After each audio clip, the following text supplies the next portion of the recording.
De nos jours, ne restez plus sans une bonne assurance. Contactez l'agence Colombo qui vous proposera toute une gamme de contrats.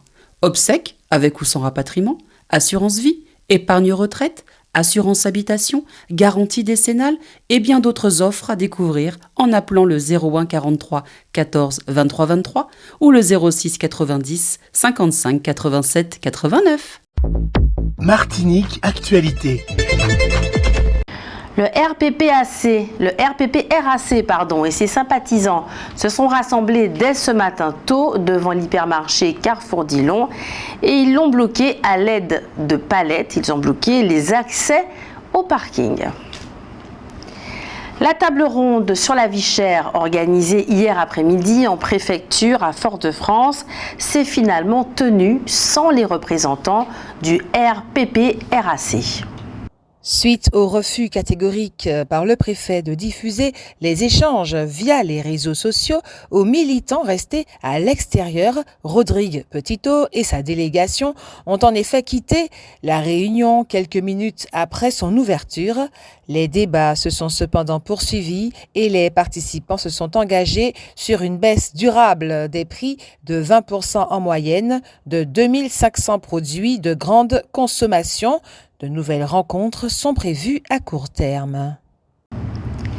La collectivité territoriale de Martinique envisage de lancer une procédure judiciaire contre l'État français qui ne respecte pas ses engagements sur la compensation financière des dépenses obligatoires liées aux allocations de solidarité alors que celles-ci ne cessent d'augmenter. L'État a également omis de verser la dotation d'amorçage lors de la création de la CTM en 2015. Or, 27,4% de la population martiniquaise vivant en dessous du seuil de pauvreté, pour la seule année 2023, les dépenses de solidarité ont représenté plus de 317 millions d'euros, soit un tiers du budget de la collectivité, alors même que les recettes fiscales et d'octroi de mer sont en nette réduction. Le reste à compenser par l'État est estimé à près de 150 millions d'euros.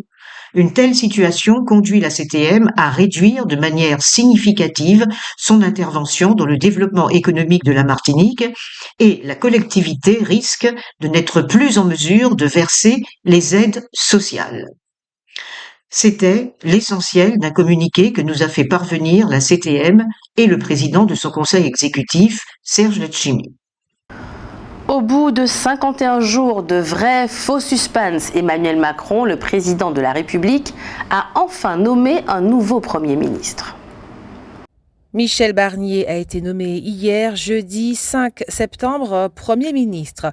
Le président Macron l'a chargé de constituer un gouvernement de rassemblement au service du pays et des Français. Pour ce qui concerne les dossiers des Antilles, Michel Barnier les connaît bien. En effet, en 2007 et 2008, il s'est déplacé 3 fois en Guadeloupe et 1 fois en Martinique en tant que ministre de l'Agriculture et de la Pêche. En septembre 2007, il avait ainsi rencontré les pêcheurs guadeloupéens du Gosier après le passage du cyclone Dean. À l'époque, il avait donné son nom au Fonds de prévention des risques naturels majeurs, FPRNM, dit Fonds Barnier. Pour leur rentrée, les associations sportives de Fort-de-France seront sur la Savane de 13h30 à 17h30 pour un après-midi d'échange. L'occasion pour les familles de découvrir les diverses activités proposées. Des associations culturelles seront également présentes. Des jeux et ateliers seront proposés gratuitement. Jeux de ballon, activités nautiques et aquatiques, jeux d'opposition ou encore jeux athlétiques. Notons que cette manifestation est prévue demain, samedi 7 septembre. Ce samedi 7 septembre, dans le but de mettre en lumière la diversité et la vitalité de son tissu associatif, la ville de Sainte-Marie organise une journée dédiée aux associations de la commune. Cet événement à la fois enrichissant et animé aura lieu au réfectoire de la Cité Étoile de 9h à 13h. La ville du Carbet vous donne également rendez-vous ce samedi 7 septembre pour son forum annuel des associations. Il se déroulera de 9h à 13h à l'espace associatif et culturel. Quel que soit votre âge, cette matinée sera l'occasion de trouver les activités qui répondent à vos attentes.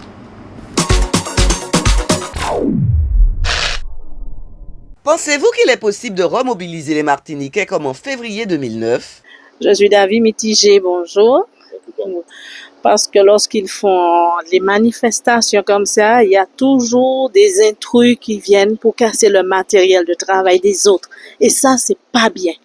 On veut bien manifester, mais sans ces intrus-là. Oui. Pourquoi tu fais ça? Parce que la vie est très chère ici, on pourra pas s'en sortir, voilà. Alors vaut mieux qu'on fasse une autre vie chère qu'en 2009, voilà. Ah non, ça sert à rien de immobiliser. Pourquoi? Parce que bon, ça va bloquer la vie. Parce que les magasins, bon, si on bloque la Martinique entière, c'est comme si ça, on va pas vivre quoi. On va avancer. Pensez-vous qu'il est possible de remobiliser les Martiniquais comme en février 2009? Mais pourquoi pas? Bon, ça a été fait en 2009, pourquoi pas en 2024? Hein? Oui, je pense, oui. C'est possible s'il y a de la volonté. Voilà, si les Martiniquais veulent se mobiliser, ils peuvent se mobiliser.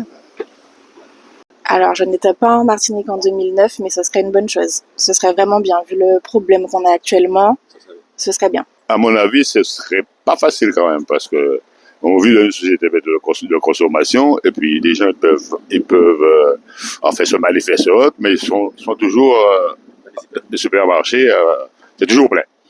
Donc voilà. Qu'est-ce qu'il faudrait faire? Et la solution, je ne la connais pas, c'est pas évident quand même. Je pense que ce sera difficile parce que les gens ont reçu une douche. Je pense en 2009, ils ont eu peur. Et là, en 2024, 15 ans après, je pense que les gens ont des traumatismes. Ce qui fait que les gens ont peur d'avoir faim. Les gens ont peur de se trouver dans la précarité. Ce qui fait qu'ils préfèrent rester dans l'état dans lequel ils sont plutôt que d'essayer de changer les choses. Et pour moi, changer les choses, pour moi, qui est une chose évidente, c'est que la France nous a récupérés, nous appartenons à la France, nous ne sommes pas des citoyens, on va dire à part entière, nous sommes entièrement à part, ce qui fait que la France aurait dû prendre ses responsabilités pour qu'il y ait une véritable continuité territoriale. C'est-à-dire que le Bordelais qui va à Paris, le pauvre ou le riche, il peut se débrouiller pour s'y rendre. Tandis que nous, dans les colonies, parce qu'il y a des gens qui vont peut-être me contredire, me dire non, on est un département, c'est sur le papier. Le mot département, c'est sur un papier. Nous sommes comme une colonie et on n'a pas les mêmes droits. Je vais vous donner un exemple concret. J'ai une tati qui est venue pour l'enterrement de sa sœur. Elle vivait en métropole, parce que nous sommes une colonie, donc la France est une métropole. Elle a payé un billet très cher. Elle a assisté sa famille. Et là, ses vacances ont été gâchées. Elle ne pouvait plus venir en août. Donc du coup, on est coupé. On est coupé du reste du monde. Et je trouve que c'est pas normal. Donc, je vais terminer mon propos en français, en créole. C'est soit nous français ou soit nous pas français.